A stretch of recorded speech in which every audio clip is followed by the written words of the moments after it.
5G and Coffee, the complete guide to last mile connectivity is what we're talking about today. Hope everybody in the audience is doing well. Um, we can go ahead and hop into introductions. For those who were on early, you heard us talk to each other. So this is Sam Miller, the Southeast Regional Account Manager of Public Sector here at RCN, and then I'm Mark Indelicato, the Marketing Manager, as well as your host today. So excited to talk emergency connectivity. Me too. Yeah. Me too. Yeah, it should be good. So we're going to talk about some of the challenges that you might see in last mile connectivity, emergency situations, things like that. So how did you pronounce this? CGIS compliance? CGIS compliance. Okay, Yeah. I read it off earlier, CJIS, and he's like, no, CGIS. So tell us about this. What's CGIS compliance? So in a nutshell, it could be a long drawn out conversation or discussion about it, but CGIS compliance really is just a security standard that equipment has to have, and networking software has to be maintained at a specific standard, so that sensitive information or personally identifiable information is not accessible by anyone except the person or people who are credible or cleared to access it and see it. So like records management systems for people who have criminal records or drivers driving records and things like that. Yeah. The driver's national database and things of that nature. That all has to be sealed up tight, and your equipment helps control that. If your equipment is compromised in any way, then those records too can be compromised. So if you don't have CGIS compliant equipment, whether it be satellite equipment, whether it be wireless equipment, and things of that nature, then it's a risk. So this compliance is set in place so that those risks are alleviated, right, and managed well with this standard. So nice. Having equipment out there in a disaster relief zone that's CGIS compliant, right, from networking equipment to communications equipment that connects to whatever last mile piece of gear that you've got out there or solution setup you've got. In a disaster scenario, your information is just now that much more at risk, because if there's a failure in network, if there's a failure in connection or any of that sort, somebody could get their hands on your data. Yeah. So this standard is in place so that doesn't happen. Absolutely. Yeah. And maintained so that it won't. Yeah. I mean, super important for sure. Incredible. Well, we have a section on some of the reasons, you would probably want this here coming up, but definitely an important start. So next challenge, connectivity blackouts. So, staying connected kind of comes in different variants, right? You see a lot of the advertising for 5G if you're downtown, or really even in some of these like suburban and kind of wider areas now as 5G gets rolled out.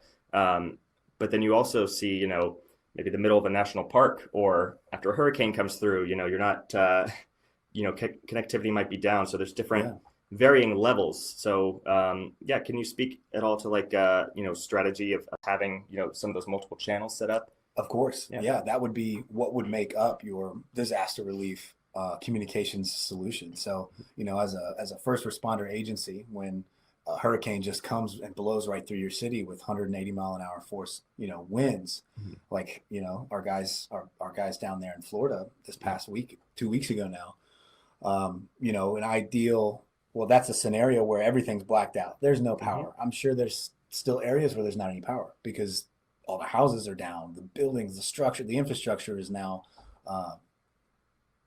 gone, ceased to exist. So those guys out there, I have a friend who lives in Daytona Beach. He's a firefighter. He's an EMT firefighter for the Daytona Fire Rescue Department that's in the city. And he responded. He got hit. He responded as well to help. And they had this whole setup that they had in place for wireless connectivity. They have partnerships with the local carriers, the wireless carriers, to set up what's called COWs, which are literally cell towers that are backhauled by satellite. And they pull them up on a trailer, or it's all one encompassed truck that they'll pull in, and they'll give priority connectivity to those first responders that are needing to communicate, record, access their networks and their data, and all keeping it safe at the same time. So all of that was in play here recently as a firsthand example. There were those mobile towers set up, and then all the gear that these officers and public safety or first responders had that could connect wirelessly, their cell phones, their work phones that they use to only call each other and communicate if radios can't work and things, and that communications equipment, all of that was supported by the carriers. So the equipment that they had some had satellite equipment, right? They were ready to go. They were rocked, cocked, and ready to lock. So that was a really cool example just recently, and lots of lives were saved because they had that equipment and those solutions in place. Yeah. How do you think, or I guess, what are you seeing as far as some of the satellite growth? Like, I know a couple weeks ago I saw that announcement with T-Mobile and Starlink. I think it was T-Mobile. Where whenever T-Mobile fails, they're going to fall back onto Starlink. And I think that's just for regular people if you're needing to call 911, in a national park or in the middle of a hurricane or something like that. But what is the satellite picture, I guess, kind of looking like for emergency services? Like, is there growth there, or is it just kind of?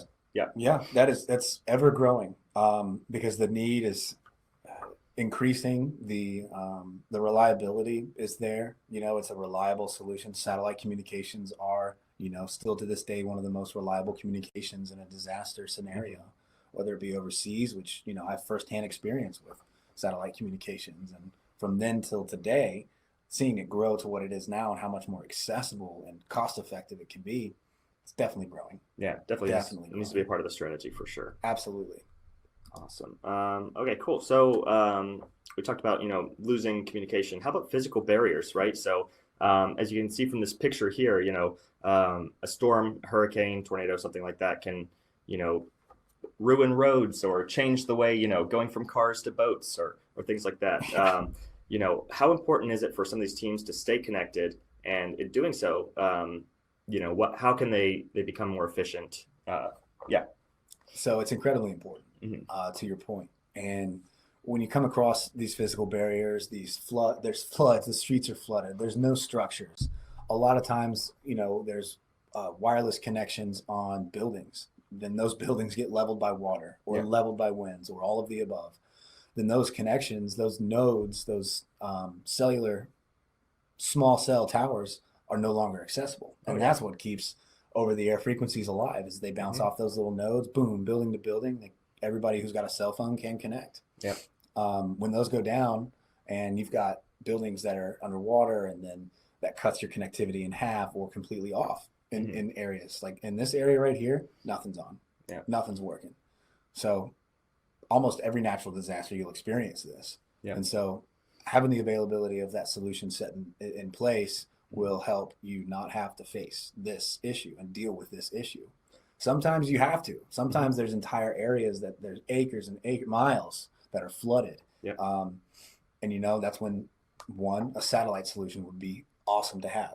If you don't have one, or the department doesn't have one deployable, or whatever the case may be, if you've got a specific solution that might be able to connect to one of those emergency carrier towers that they bring up on a trailer and pop up for first responders to take advantage of.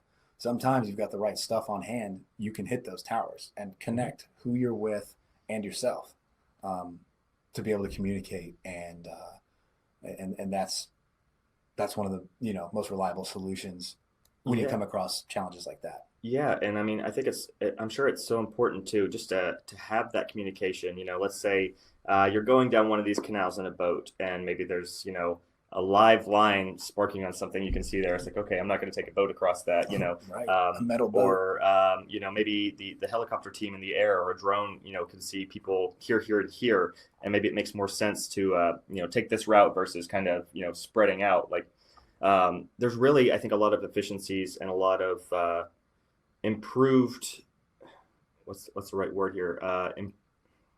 Like a higher chance of success, I guess. Whenever you're speaking with your team, back and forth between HQ and getting that eye in the sky sort of thing as well, right? Yeah. Yeah. Awesome. Let's look at this next one here. How first responders are impacted. Awesome. Here's kind of some direct impacts you can see. So response time, I think we touched on this a little bit, but average response time for the U.S. you can see there is 10 minutes. It kind of has a few of those bigger cities highlighted as well. But when we're talking last mile connectivity, that's not going to be in a downtown area for the most part. If you're talking national parks or, again, hurricanes, I hate to go back to it, but it's pretty topical at the moment. Yeah. It's definitely going to be more than 10 minutes. So doing whatever you can to improve your response time is critical, right? Yeah, this is a good chart. It's a very interesting statistic to see because, those are just major cities. Yep. Major cities have, multi hundreds of officers on hand ready to roll, and responders, EMS and fire trucks ready to rock and roll. You get into these rural areas across the U.S., that this nation is, a majority of land space is rural areas. Right. And these rural police departments and fire departments and sheriff's offices, their response times vary compared to these due to manpower. Yep. And, in the instance of a disaster, Yep. This is average call response time. Mm-hmm. When a disaster happens, most of the time those officers are looking out for their families first. Oh, absolutely. And when they go on call, I bet you, 9.999% of the time, they're going to make sure their families first before they respond to calls. And then make sure everyone else's families are safe in those instances. So anything and everything that can be put in place to make that time faster and more efficient is of key importance, so that people can be safer, so that officers can do their job even better than they already are. Yeah, absolutely critical. And we kind of touched on it a little bit, but here on this next slide, you can see that 89% makes up, I believe, rural police departments, really just police departments that employ less than 50 officers. And that is a huge stat. So, you're talking, some of these maybe underfunded, more rural locations where, you've got just a few officers covering such a wide swath of land, right? It's a good word. Yeah, it's so important. It's a good word, swath. Yeah. Right. Yeah, this is an awesome chart right here, and it's mind blowing. Actually, it's mind blowing because you look at it and you say, okay, 11% of departments that are out there deploy more than 50 officers. When you think about it, 50 officers is not that many, or less than. That's not that many officers for an area. But that 11%, we're looking at the big cities with multi-million populace, right? Yep. And there's averages that are like 1,200 people per officer, or whatever that might look like for that city, per response vehicle for a fire, or however they're laid out. Yeah. 89% are less than 50 officers. That is insanely small. Yeah. But that's the majority of, towns and townships and counties and cities throughout the U.S. You go out and drive on Route 66 from the East Coast to the West Coast, you're going to see more land and small towns than you'll see people in a big city. Oh, yeah.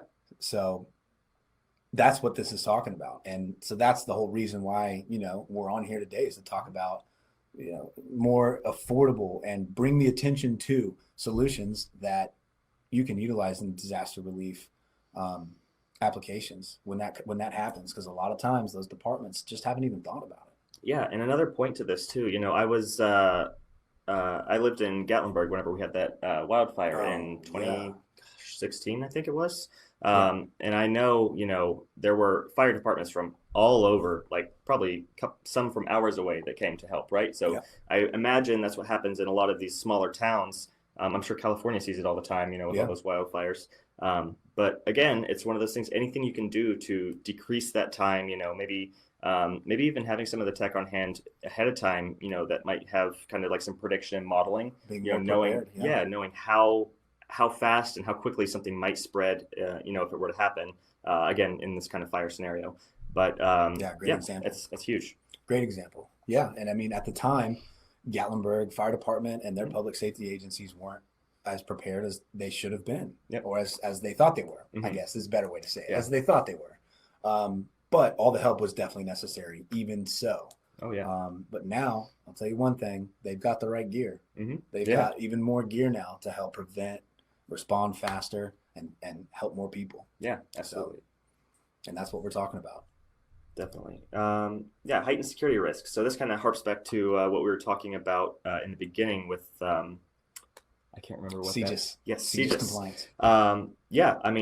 We see this all the time now, unfortunately. Schools, it's crazy. Governments, what was it? There was something I think last year. It was either like the wastewater somewhere or the drinking water somewhere was they had hacked into the system that controlled that and were using that as ransom. It's insane. Yeah. It's insane. You look at this breakdown of numbers real quick. Um, the estimated cost of downtime caused by ransomware, $159 billion. Yeah. That is so much money.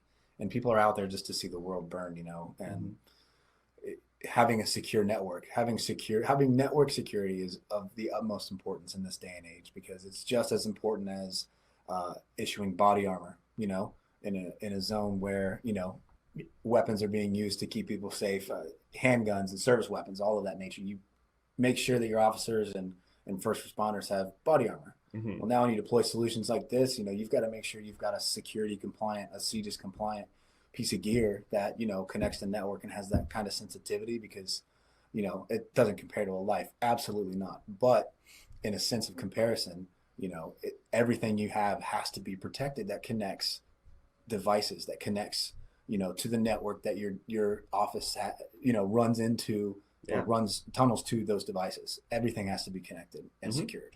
Yeah, and I mean, what happens when you're maybe locked out of your system because a ransomware attack's happened, and then an emergency happens, and you don't have those communications. And then you just got a bunch of bricks that you just, Yeah, budgeted money exactly. for the year prior to help the department be more efficient and more prepared.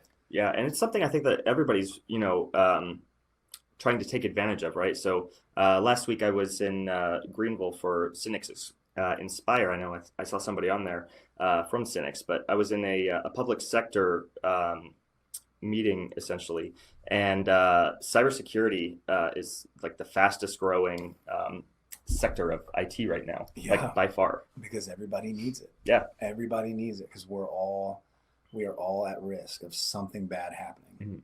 All right, so the solution. Let's talk about the pop-up network kit. Yeah, so this is one of many solutions that we've talked about just here the last few minutes. Yep. And this is one that would be incredibly efficient in a scenario where you've got that last mile, you got boots on the ground, out there where the floodwaters are, helping people get their things out of their buildings, or helping people out of buildings, or whatever that looks like.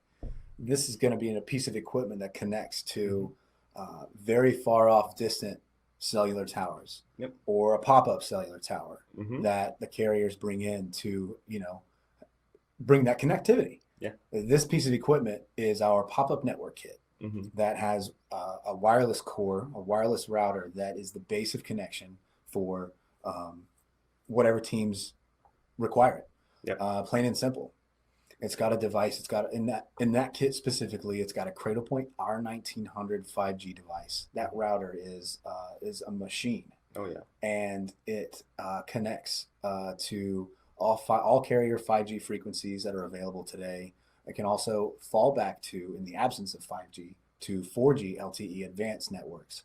So if there isn't any 5G on hand or nearby, which most cases in a disaster might not be, there might not be.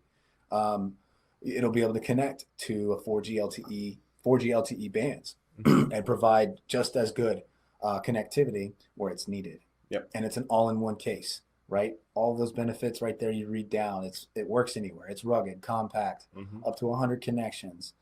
It's got everything. It's got a battery that lasts between 12 to 18 hours consistently used. Yeah. So that's why that 16 hours of life is a good middle ground for that, because you can stop using it, the battery can last longer, or you can pump it and continuously use it for 12 hours, and it might get really low. But besides the fact, that piece of equipment is awesome. It's reliable. Oh yeah. It's handheld briefcase size. Hold in your briefcase. It's what, 7 pounds? I think it's 7 pounds or less. And it's got a high gain enterprise antenna. So what your cell phone may not be able to connect to from a tower perspective, that antenna will be able to. Yeah. In those antennas, it encases cellular nodes that can connect. I think it's about 10 times the power of a cell phone antenna, which is as small as this little back right here. Yeah. And those have 4 antenna nodes inside of there. just as an example. But Yeah, that are also omnidirectional as well. So it's going to have a yeah, not only is it 4 times stronger, it has a higher chance of picking up those frequencies and holding those frequencies as well. yep, So I mean, yeah, like you were saying, some of those pop-up networks that they'll bring, this used in tandem with that is going to allow you to kind of diversify your team a little bit more, right? So let's say you have a couple of these, you split up your teams, you're in communication, like easy communication. Versus having to keep teams together for maybe safety reasons, reliability reasons, or anything like that. You've got yeah, I'm not entirely sure how to word it. Yeah, do you get what I'm saying? yeah, yeah. No, Essentially, I yeah. get you. What this will do is it'll take a department's what if from Yeah. being this big. What if it doesn't work? What if we can't connect from here? What if we can't reach dispatch from there? Mhm. It'll take that what if margin from here and bring it down to here or here, depending upon the gravity of each environment and scenario. Yeah.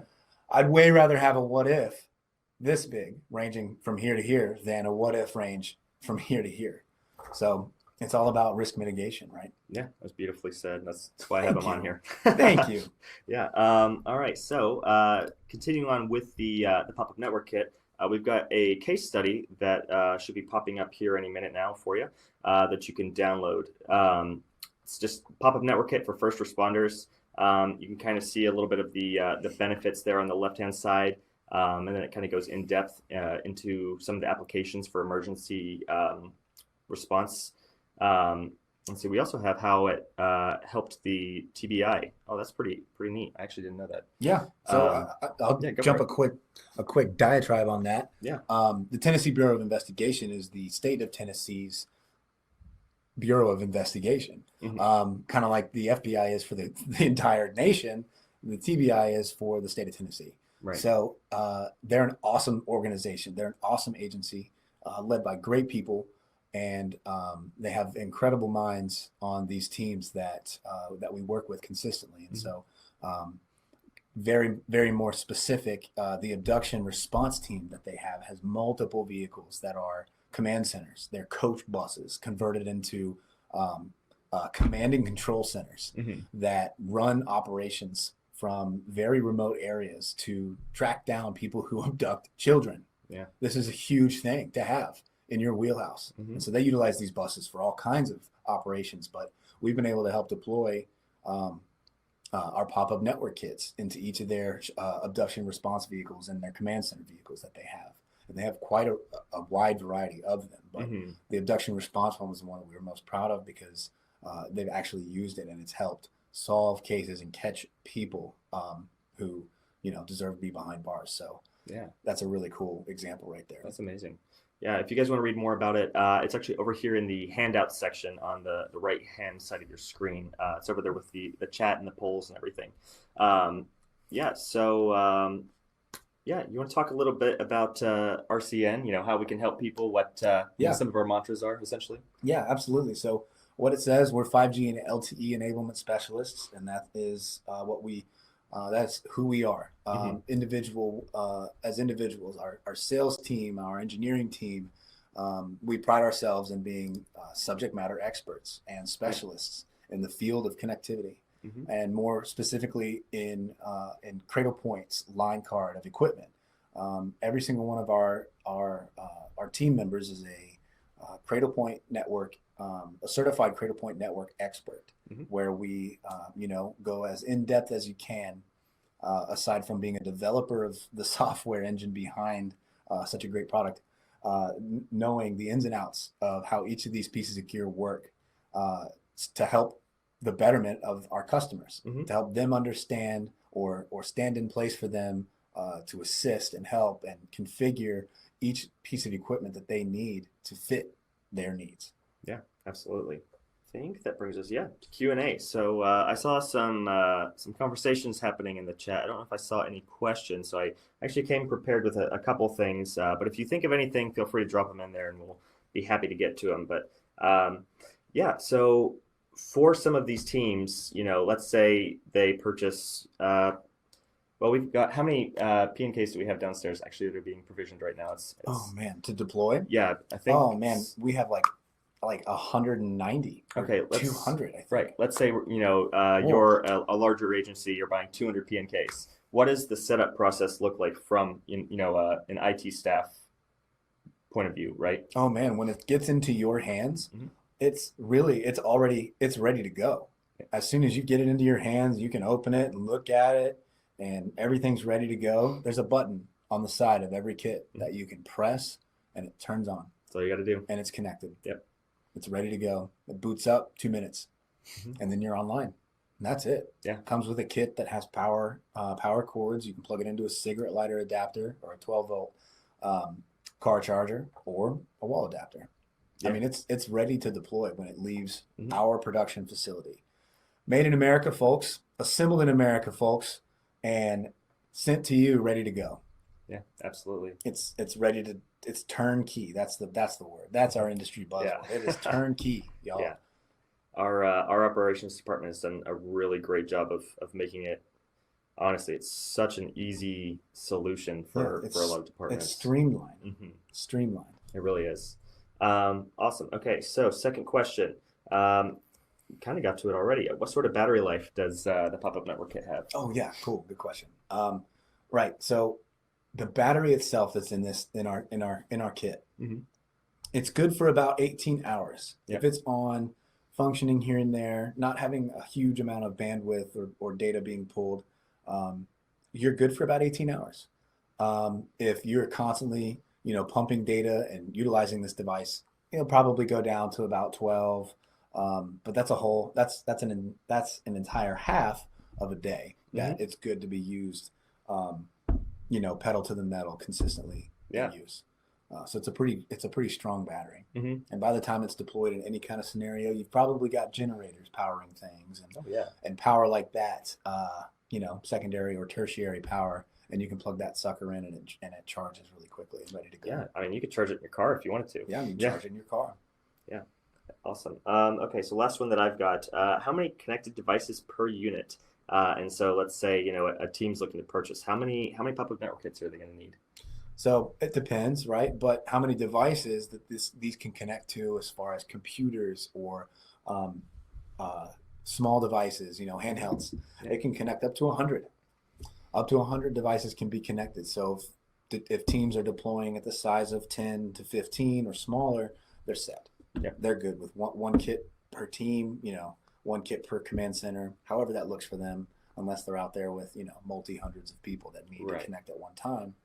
Then, we'll have to lay out a good network environment. But yeah. It's basically how many different directions you want to go. Exactly. Yeah. How big a bubble do you need? Exactly. Yeah. Yeah. No, that's awesome. That brings us to the end. Thank you so much. Thanks, Sam, for joining us and being an excellent voice. It's a pleasure. And thanks to those of you who watched with us. Really appreciate your time and hope we were able to answer, the good majority of your questions. So with that, Sam, do you have anything else you want to leave our audience with? Nothing else. Just thank you for joining today. Thanks for hearing us run our gums about something that's actually really important. And like Mark said, if you have questions, send us an email. Reach out to us, info@rcntechnologies.com, or myself, sam.miller@rcntechnologies.com, and we will help you evaluate your deployment package as far as last mile connectivity. Yeah, absolutely. Thanks so much, guys.